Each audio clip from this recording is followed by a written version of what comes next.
What's up, you guys? Welcome to today's video. This is the first video of 2020, so happy new year to all of you. As you can tell by the title, we're going to be talking about the medical side of prison, what goes on physically and mentally in prison. But before we get into that, I cannot start this video and start this year without saying thank you.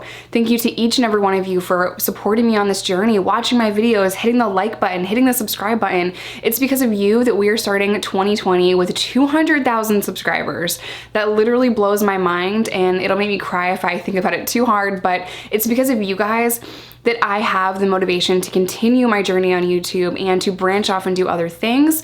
So I don't know if you guys know, but I do have a second channel, the Jessica and Ree Show, and we talked about our 2020 goals, and there are so many things happening this year, and I'm so excited to bring you guys new content, new material on a new platform. We are going to start a podcast. I'm going to start my book this year. There are a lot of really exciting things happening, but none of this would be happening if it wasn't for you guys. If it wasn't for your continued support on this channel, I wouldn't have the drive and motivation to do all of these other things. So thank you guys so much, not just for watching my videos, but thank you guys so much for being so kind in the comment section down below. Again, not just to me, but you guys are so kind to other people on this channel, and that is so amazing to me. So there are times where I'll see a thread in the comment section of someone reaching out for maybe a little bit of encouragement, and you guys always rush in to encourage that person in their sobriety date or with mental health or just encouragement with all different kinds of things. So you guys are so amazing, and I am so proud of you guys and so thankful for you guys. Oh, I have to say this too because I will forget. I'm so scatterbrained, but I will be doing a meet and greet in 2020, and it will be in the Chicago area. So stay tuned for that announcement. It is going to take me a few months to get that all organized and set up for you guys, but I can't wait to meet you. I can't wait to just hug you guys, and I am not a hugger. So y'all mean something to me if I hug you, and I just can't wait to see where 2020 takes us. All right, without further ado, let's get into today's video.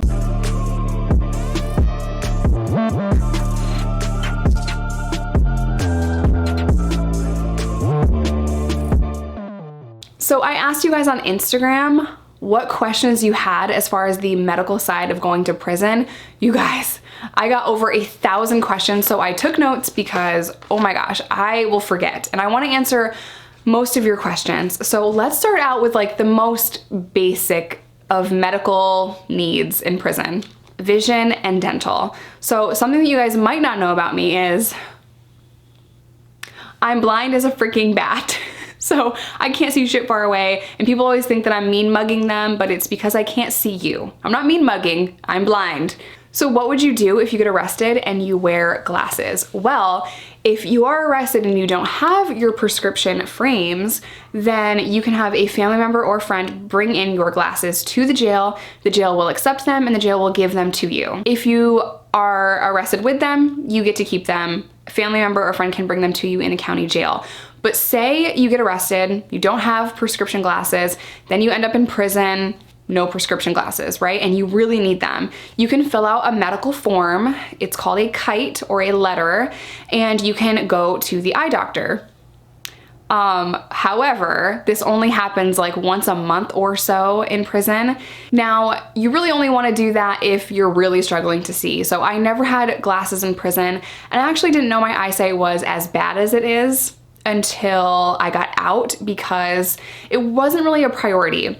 Now, not that this matters, we broke the law, we're in prison, right? I just want to tell you guys what it's like, so don't come for me in the comment section. I'm not complaining, I'm just letting y'all know. Prison glasses are hideous. They are huge and terrible, and they're just not comfortable to wear. You cannot wear contact lenses. Not that I have seen in prison or jail, because you have to constantly change them, and you need the solution. You just don't have that. You have to wear glasses. So there's that. Now let's go to dental. So if you had a tooth that was in a lot of pain, or say you needed a filling, you could put in to go to the dentist in prison. However, my personal experience, this is what I have seen with my own 2 eyes in prisons I have been to. The dentist will rip your teeth out. I have never seen a prison dentist that does fillings. I have only seen prison dentists that pull your teeth. I have seen someone get dentures in prison, so that does happen. However, you're not getting a lot of dental care. I think you can get a cleaning once a year and you can get teeth pulled. That's it. I've never seen anyone with braces in prison. The state is not going to pay for anything cosmetic. The state is not going to pay for fillings or anything like that. So I have had a tooth pulled in prison. It was a tooth I had a root canal on and then decided not to go in for the crown. Drug addict. Anyway, eventually the tooth got really, really bad and it had to get pulled. So that happened and it was very terrifying and it was an awful experience. So because of my anxiety, and because I absolutely hate going to the dentist like everyone, no one enjoys the dentist, but I will literally sit there in tears. And I have had like 12 fillings and 2 root canals in my life, and I hate going. I actually have to get a tooth fixed before I do Invisalign. It's happening, relax. It's just a matter of 2 things, time and how much I'm willing to put myself through. So it's very difficult for me to go to a dentist because I go in shaking and crying every time. It doesn't matter what they're doing. I have such fear and anxiety with going to the dentist. I go, but I have to force myself to go to fix a tooth and then get my wisdom teeth out before I can do Invisalign. So just so you know, haters on the internet, I will be fixing the 2 teeth that bother you so much. Okay, moving on. A lot of you guys wanted to know about diabetes in prison. So if you are diabetic, you tell them in intake. You say, I'm a diabetic, I need insulin. You know, you have certain dietary requirements. The jail has to give you insulin. Same with prison. So county jail, you go there first and then you go to prison. The county jail nurse will come in once or twice a day to give you insulin. They will also give you an extra meal to make sure that your insulin doesn't get too low. I'm not a doctor, I'm not exactly sure how it works, but the jail does meet the needs of diabetics. A lot of you guys wanted to know about detox medication. Now, I have been attacked for saying that I went on the run because I didn't want to detox in jail, because some jails do give out medicine for detoxing. I, however, have never in my life, in any jail I have ever been to, been given detox medication. So I just want to throw this in here. Just because you had that experience in your state and the jail that you went to doesn't mean that is the standard. That's not the status quo. That's not how everyone is treated. That's not how every jail is. Every state is different. Every jail is different. Every prison is different. So I was never given that medication, and I would have happily taken it when I was going through the detox process. So that was just not an option for me. It was never offered. It was never given. I never even heard when I was going to jail and then prison. I never even heard that that was an option.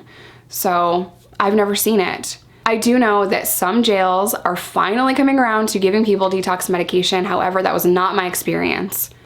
Okay, so a lot of people wanted to know about anxiety. One person even said, did this make your PTSD worse? You guys, prison caused my PTSD. It didn't trigger my PTSD. It was building that bitch, you know what I mean? So yeah, prison is what caused PTSD for me.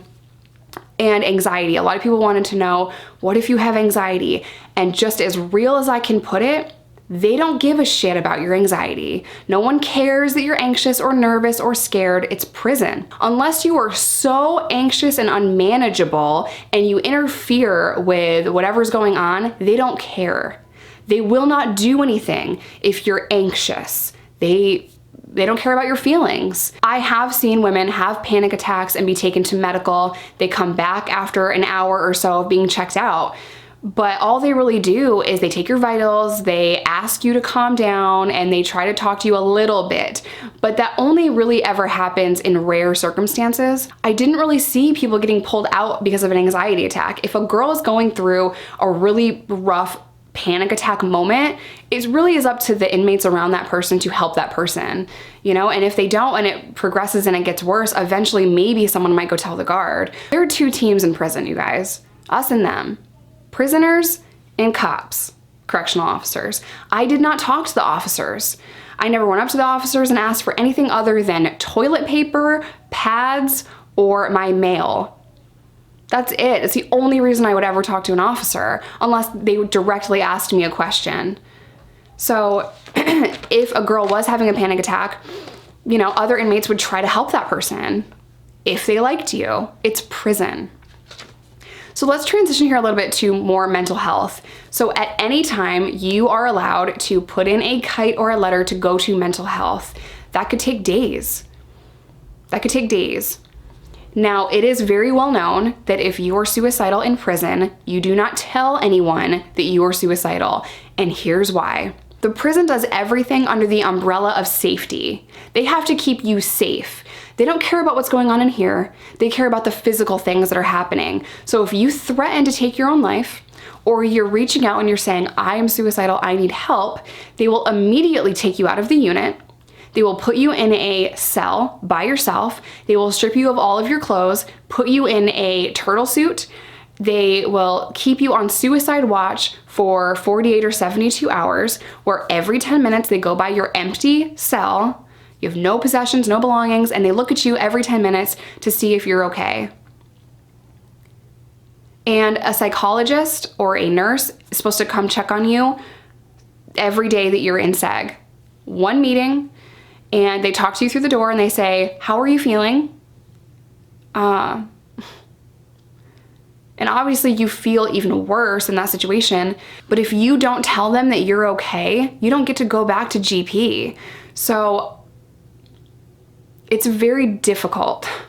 It's very difficult to have any kind of mental illness in prison because they have to keep you alive, they have to keep you safe, and they will do anything by any and all means necessary to do that.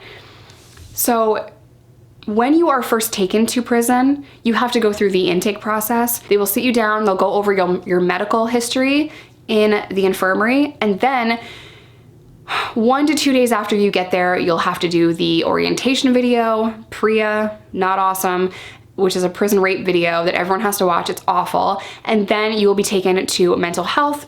You'll tell them how you're feeling, how you're adjusting. It's basically a 5-minute meeting of the person doing what they're supposed to do, checking off, oh, this person's okay, they can be in GP, and sending you back to the unit. It's very cold. No one really cares. In my experience, this is how I have felt going through the system.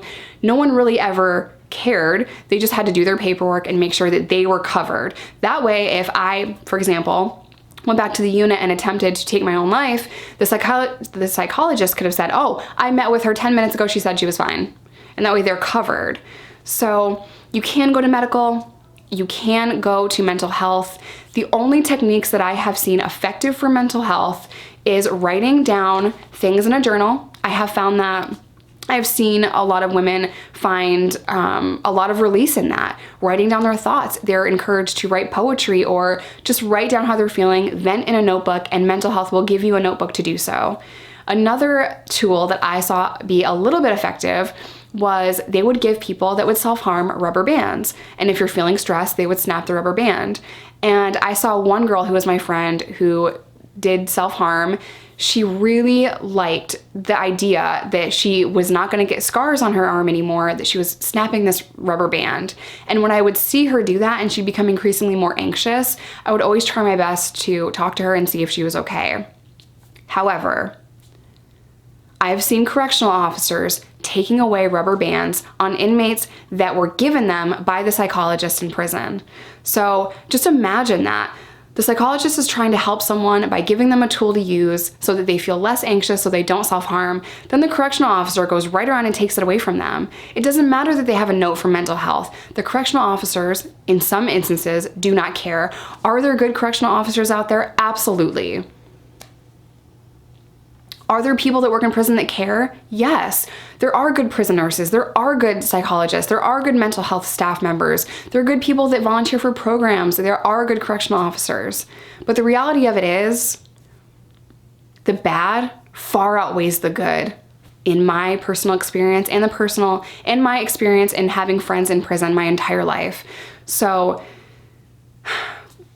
yeah, if you're thinking about going into a prison to work in whatever field that you are in, just know how difficult it is, because there is a very strong us versus them mentality on both sides. It is very difficult to have a heart in those walls. It's very difficult to go in there, whether you're a correctional officer or an inmate. It's a very dark, very awful place that will change you, whether you're an inmate or a staff member. Okay, a lot of you guys wanted to know about allergies. If you are allergic to fish or you're vegan or whatever, they will meet those needs.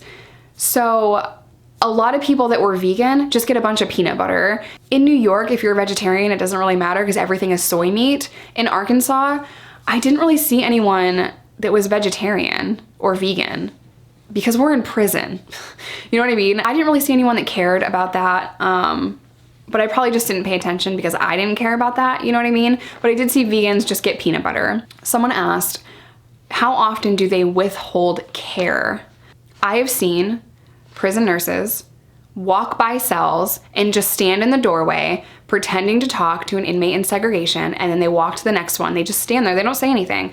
They stand there and they're writing down something so that on camera it looks like they're talking to that inmate, but they're not. They're just sitting there like this for however long they feel necessary, 2-3 minutes. Then they go to the next segregation cell because it is kind of required that if you're in a segregation unit for however long, that mental health comes and meets a few times a week with all of the inmates. That mental health comes and meets all the inmates. But the reality of it is, if you're sleeping, they'll walk right by you, and sometimes they just stand there and they don't even say anything. They don't ask you to come to the door. They don't ask how you are. They just want to check off that this is something that they have to do that day. I've seen that a lot. But in that same breath, I have seen people that genuinely care. So what was your postpartum care like in prison? You guys, because I was a first-time mother, I didn't know how I was supposed to take care of myself. And a lot of the tools that the hospital tried to give me, the prison wouldn't let me have, like the weird diapers. They're not diapers. The weird underwear that you get after you have a baby, I wasn't allowed to have those. I wasn't allowed to have like this squeeze bottle washy thing. I wasn't allowed to have that. Prison gave me ace bandages to wrap around my boobs so the milk would stop coming in. I would put pressure on them and milk eventually went away. That was so painful. It was excruciatingly painful. I don't even know how I got over that. I don't know how I got through that. But I didn't get extra anything. I didn't get extra pads. I didn't get extra treatment. I didn't get special treatment. I was barely even able to talk after I had my daughter. I didn't see a psychiatrist or mental health that I remember, and it was very, very difficult for me. It was very difficult for me to pull myself out of that darkness, but I just found an inner strength that I didn't even know existed, and I decided that I was gonna do everything I could do to get out as soon as I could to be a mother to my child. And I'm very grateful. I have full custody of that little girl, and she drives me crazy every single day in the best possible way. She is so funny and so smart, and she is exactly like me, so y'all just pray for me. Anyway, I want to transition a little bit here to abortions. I never thought I'd get asked this, but this is because I have experience in corrections and a lot of people don't. So I get asked way more than I ever thought that I would. Why didn't you just get an abortion? And while that used to hurt my feelings because I look at my beautiful girl and I'm like, how could anyone ask me that? I kind of understand why that was asked, and it's because that was a very difficult journey for me. So because the journey was really difficult, a lot of people were very quick to say in my I had a baby in prison video, why didn't you just get an abortion? You guys, they wouldn't even give me tampons. They wouldn't even give me pads. Do you honestly think the state is gonna pay for an abortion? I know a lot of people don't understand, but female and feminine hygiene and feminine health in prison is not a priority. It especially isn't a priority in county jails. And I know a lot of women want to know if you get annual pap smears. You have to ask for these things, and it's not guaranteed that you get them. The last time I was arrested and put in jail in Sebastian County, Arkansas, in Fort Smith, I wasn't even given underwear. Women aren't even given underwear, but they're given pads. 2 pads a day, maybe. So riddle me that. How are you supposed to use a pad when you don't even have underwear? Men get boxers, women get nothing. Women are left in their cells all day, every day, while men are always out of their cell. They're never locked down. It was a very obvious injustice to women in jail in the South. We were not treated the same. We were barely let out of our cell. We were not given socks, underwear, bra, nothing. We were not given any of that. And while I know I broke the law and I deserve to go to prison, I also deserved to be given underwear. Women need different care than men. Women need products for their period. That's something that we cannot control. It's something that is not a luxury. Women just need better care in and out of prison. Anyway, abortion was not on the table. That wasn't an option for me. Honestly, I had to fight just to have underwear. So I didn't get anything special. I didn't get an extra mattress. I didn't get any special treatment because I was pregnant. I got an extra bologna sandwich at night in jail. And then I got a peanut butter sandwich at night in prison. That's all I got extra. Postpartum care was really difficult for me. Okay, and the last thing that I'm gonna talk about is cancer. A lot of you guys wanted to know about cancer. Now, I was at a medium security prison for a couple of months in my prison stay while I was like really pregnant and about to have Micah, and then for like a month or two after I had Micah. So I was not there for very long, but at the medium security, they would send women that had cancer. If you're a lifer without parole and you are terminal, they're not gonna let you out. I've never seen that anyway. I did know women that would leave and go to the free world for chemo and they would come back. There was one really sweet woman that was there for selling her prescription drugs in the street. She had cancer and they were treating her. So she was just so sweet, and seeing her go through chemo was really difficult. She was so strong though, and so positive and so encouraging to other people that also had to go to chemo. And I was so amazed at her strength. So yes, you can have chemo. If you are in prison, they will take you to your appointments. So I really hope this answered all of your questions. I know I got so many questions. If I missed something, I'm so sorry. Maybe we can make this a part 2.